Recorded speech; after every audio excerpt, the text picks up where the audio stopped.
বেঁচে যাবেন যোগ্যরা। 26,000 চাকরি বাতিল পুনর্বিবেচনা, কি জানালো সুপ্রিম কোর্ট?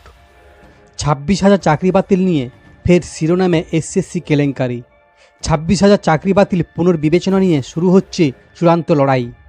আগামী 4ই আগস্ট থেকে 8ই আগস্ট পর্যন্ত সুপ্রিম কোর্ট এই মামলার রিভিউ শুনানি করবে বলে জানানো হয়েছে।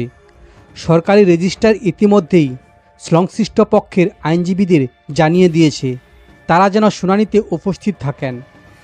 3রা এপ্রিলের ঐতিহাসিক রায়ে নড়েচড়ে বসে রাজ্য প্রশাসন।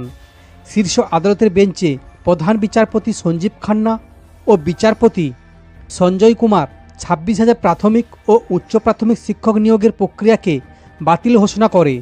বলা হয় 2016 সালে স্কুল সার্ভিস কমিশনের প্যানেল থেকে যারা চাকরি পেয়েছেন তাদের মধ্যে যোগ্য ও অযোগ্য সঠিক বাছাই হয়নি। রাজ্যের রিভিউ পিটিশন নিয়ে তৈরি চূড়ান্তে উত্তেজনা। এসএসসি ও রাজ্য সরকার এই রায় পুনর্বিবেচনার আবেদন করলেও এতদিন তা বিচারপতিদের চেম্বারে ঠান্ডা ঘরে পড়েছিল। এবার সেই পুনর্বিবেচনার শুনানি হয়ে উঠতে পারে চাকরি বাঁচানোর শেষ সুযোগ। সেই কারণে বহু আবেদনকারীর মধ্যে ফিরে এসেছে আশার আলো। যারা চাকরি ছেড়ে এসেছিলেন তাদেরও ছাড়পত্র। শীর্ষ আদালত জানিয়েছে পূর্বতর সরকারি চাকরি ছেড়ে যারা এই পদে যোগ দিয়েছিলেন চাইলে তারা আগের চাকরিতে ফিরে যেতে পারেন।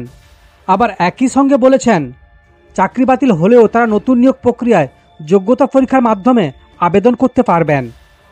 প্রায় 1 দশক ধরে চলা এই দুর্নীতি মামলায় রাজ্য সরকারের বিরুদ্ধে বারবার উঠছে স্বজনপোষণ, অনিয়ম ও টাকা নিয়ে চাকরি দেওয়ার অভিযোগ।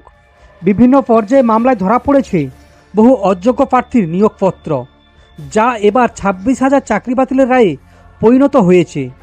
এটাই এখন সবচেয়ে বড় প্রশ্ন, বেঁচে আছে যোগ্যরা? 26,000 চাকরি বাতিল পুনর্বিবেচনা শুনানিতে হয়তো সুপ্রিম কোর্ট কিছু ক্ষেত্রে ছাড় দেবে যোগ্য আবেদনকারীদের জন্য। তবে সেই ছাড় পেতে হলে প্রমাণ করতে হবে তারা নিয়োগ কোনোভাবে অনিয়মে অংশ ছিলেন না।